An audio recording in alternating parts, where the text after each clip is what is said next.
Okay, this is Isaac Clark from the 9 o'clock section of Computer Science 110 with Mr. Wellman, and this is extra credit number 7.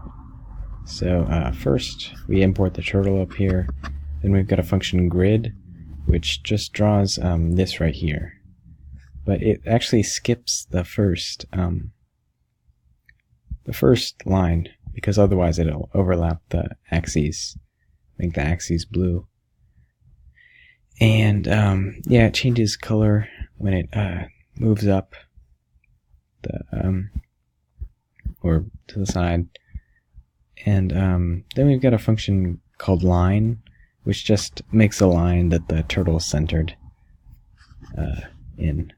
Then we've got a function graph, which just uses the grid function 4 times to cross all the lines, make a 600 by 600 graph.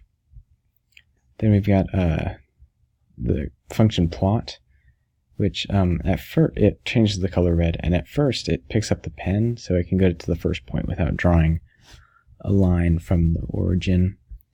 And we've got the equation right here, and we're multiplying the x and the y values of the turtle by 25 because each of the boxes is 25 by 25. And yeah, this updates every time x changes, like a real function, and that should be what it looks like. And it also uses green crosses whenever